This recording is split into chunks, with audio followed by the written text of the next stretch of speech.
కడప జిల్లా ప్రెస్ క్లబ్లో నిర్వహించిన విలేకరుల సమావేశంలో సుమన్ అనే వ్యక్తి హోలిస్టిక్ ఆసుపత్రిపై చికిత్సలో నిర్లక్ష్యం, అధిక బిల్లులు వసూలు చేశారంటూ ఆరోపించారు.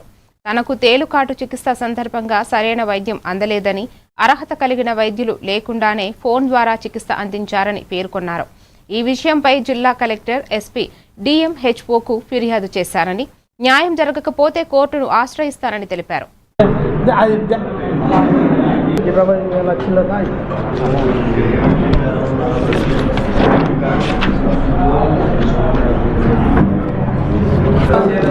కూర్చుంటావా?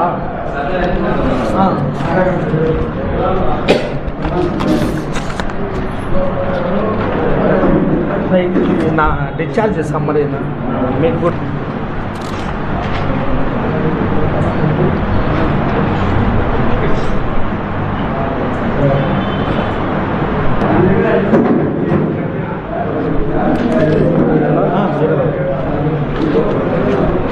చెప్పాను సార్. నా పేరు డాక్టర్ సింగనమల సుమన్. నేను కన్సల్టెంట్ ఫార్మా డాక్టర్.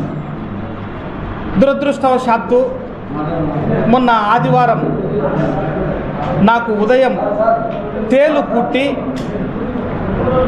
ఆ తేలు కాటుకు ప్రమాదానికి గురైనాను. వెంటనే నాకు ఇదివరకే ముందు కొద్దిగా గుండె సమస్య ఉంది, నాకు బీపీ ఉండింది, కొద్దిగా గుండె సమస్య ఉంది. ఈ తేలు కాటు జరిగినప్పుడు ఆ యొక్క విష ప్రభావం